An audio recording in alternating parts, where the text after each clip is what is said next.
Pessoal, boa tarde. Como é que vocês estão? Tudo bem? Eu espero que sim. Sejam todos muito bem-vindos a mais uma aula de língua portuguesa comigo, professora Jéssica Santana. Então, oitavo ano, hoje nós vamos estudar sobre o pastiche, que é um tipo de intertextualidade, certo? Mas eu sei que vocês já viram, já estudaram esse conteúdo com a professora Iana. Eu vou apenas complementar, ok? Até porque na parte gramatical do nosso livro, do volume 3, o pastiche, ele também é abordado, certo? Abram o livro de português na página 25. Então vamos lá, vamos conversar, começando sobre a intertextualidade. Esse nome, ele é muito comum nas aulas de língua portuguesa, nas aulas de produção textual. Mas o que é a intertextualidade? Vejam só, ela é um recurso realizado entre textos.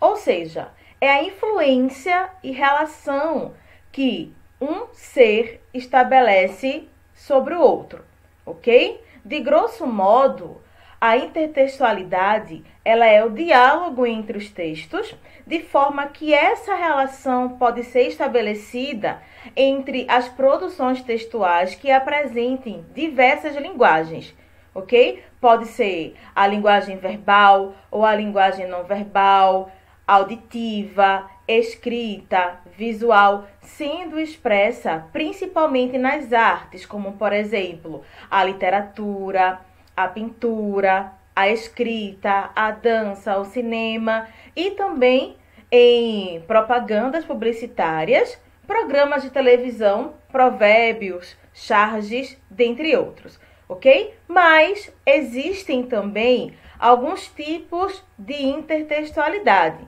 certo? E o pastiche, ele é um tipo de intertextualidade, ok? O pastiche, ele é derivado do latim, ok? Que significa feito de massa, feito de elementos compostos. Ou seja, o pastiche, ele é a reprodução de um texto a partir de outro. Deu para entender? É a produção de um texto novo que originou-se de vários outros textos, ok? Então, segura um pouquinho, calma, que nós vamos entender passo a passo. Então, vamos lá. Eu já falei uma breve introdução sobre a intertextualidade, sobre o pastiche, e agora eu vou ler aqui com vocês esse parágrafo, certo? Que fala o seguinte: todas as vezes que lemos um texto e nos lembramos de outros, nós estamos diante de um dos fatores constitutivos de produção textual, a intertextualidade. Então, por este motivo que eu mencionei que a intertextualidade refere-se ao diálogo entre os textos, beleza? Esse fator trata especificamente da relação que um texto mantém com outros textos, de forma explícita, pressuposta ou subentendida. Sua leitura e produção exigem o conhecimento prévio do leitor. Por que o conhecimento prévio do leitor? Você só saberá que o texto ele é intertextual se você tiver o conhecimento de mundo, tiver um conhecimento prévio desse texto. Porque senão, para você, ele não vai ter sido originado de nenhum outro.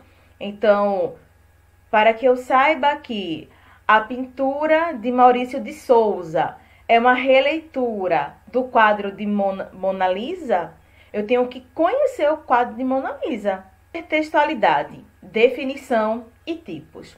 A intertextualidade é um dos fatores presentes na produção de diversos tipos de intertextos, tais como citação, epígrafe, alusão, referência, paráfrase, paródia e pastiche, entre outros. Os tipos de intertextos aqui apresentados, em sua maioria, são elementos pertencentes aos trabalhos acadêmicos, literários e publicitários, ok? Então, Essa parte da nossa aula deixa bastante clara que os tipos de intertexto, os tipos de intertextualidade, eles estão mais presentes em trabalhos acadêmicos, trabalhos literários ou publicitários, certo? Vamos agora focar no pastiche, que é o tipo de intertextualidade que nós vamos estudar nesse capítulo. Então, pessoal, falando do pastiche, ele é um tipo de intertexto, né, como eu já havia mencionado, que se realiza no plano formal da obra. Isto é, ele segue um modelo, ele segue uma estrutura já consagrada, ou seja, que já existe para recriar um programa de TV, um quadro de humor, uma obra de arte, uma prosa, um poema, de forma lúdica, ou seja, de forma divertida, de forma descontraída. Um exemplo prático de pastiche é o programa de humor Os Trapalhões, aquele apresentado na Rede Globo, com Didi, com Zacarias, com Mussum. E esse programa, ele é uma recriação, certo? De um programa que já existia. O nome desse programa é Três Patetas. Ele surgiu na década de 60, em sua segunda edição, ok? Os Três Patetas, olha aqui, e os que nós conhecemos, os Trapalhões, ok? Por exemplo de pastiche é a pintura O Grito, que é considerada uma das mais famosas pinturas da história da arte ocidental. É uma obra expressionista de Edvard Munch, ok? Ao analisar a obra O Grito, ela é icônica porque exibe uma figura humana que olha aterrorizada para o espectador, ou seja, para nós, e o cenário é uma ponte, certo? E há também duas pessoas que caminham sem notar o desespero da personagem principal. Tal personagem, ela é exibida em traços sinuosos e sombrios. Não possui feições masculinas nem femininas, podendo representar qualquer humano, tal qual uma figura andrógena. Especula-se, meus amores, que essa obra seja um autorretrato do artista, o qual teve uma vida emocional bastante atordoada, certo? Em 1892, Munch, ele registrou em seu diário o que viria a ser um impulso para a produção dessa célebre obra. Então, nessa tela, Munch nos apresenta um ser envolto em medo e angústia. Os traços empregados pelo artista são bastante ondulados e imprecisos, ok? Para finalizar o comentário sobre a obra O Grito, nós podemos complementar dizendo que a figura quase se funde à paisagem, ela quase se mistura com a paisagem, integrando-se à natureza, ao passo que vai se distanciando dos vultos que aparecem ao fundo. E quando nós vamos analisar uma pintura, nós não podemos deixar de notar as cores que o artista utilizou na produção dessa tela, ok? As cores, elas são vibrantes, entretanto, a sensação que passa para os espectadores é de extrema tristeza. Concordam comigo? Depois de analisar a obra O Grito e seus aspectos mais intrínsecos, eu apresento a vocês o pastiche da obra O Grito, ok? Aqui, Homer Simpson.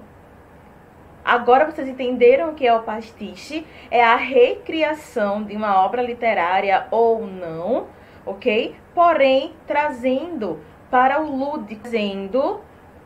lúdico, ou seja, para o divertimento, acima de qualquer propósito, para um olhar mais divertido, um olhar mais cômico. Outro exemplo de pastiche na imagem é a obra de Leonardo da Vinci, Mona Lisa, e a obra de Maurício de Souza, Mônica Lisa. Meus amores, observem bem essa imagem. Para quem não conhece a Mona Lisa, a pintura Mona Lisa, ela apresenta, né, uma mulher sentada mostrando apenas a parte superior do seu corpo. No fundo, há uma paisagem que mistura a natureza as águas e as montanhas, e a ação humana, ou seja, os caminhos. O corpo da modelo surge numa estrutura piramidal. Na base estão suas mãos e no vértice superior o seu rosto. O que nós podemos observar claramente na obra Mona Lisa é o sorriso dela. O sorriso de Mona Lisa, ele é sem dúvida o elemento do quadro que mais tem captado a atenção daquelas pessoas que o observam.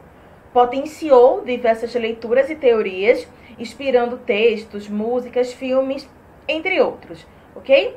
Vários estudos foram realizados para identificar o sentimento que está por trás do seu sorriso, incluindo alguns que utilizaram sistemas de computador que reconhecem emoções humanas através de fotografias. Porém, embora surjam outros resultados, como medo, como angústia, incômodo, uma esmagadora percentagem dos traços visíveis nas rugas de expressão em torno dos olhos e na curvatura, a partir de tudo isso, parece ser um sorriso de felicidade.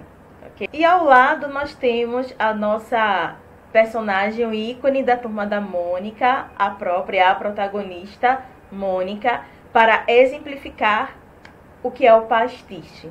Ok, pessoal? Meus amores, nós vamos ficar por aqui, ok? Eu espero bastante que tenham aprendido, certo? Que vocês saibam reconhecer o conceito de intertextualidade, que nada mais é do que o diálogo entre textos. Não há pastiche apenas na imagem não, tá? Existe pastiche também na música, no texto literário, poema, beleza, pessoal? Então, vamos à atividade que se encontra nas páginas 25, 26 e 27. Não deixem de responder, façam com atenção.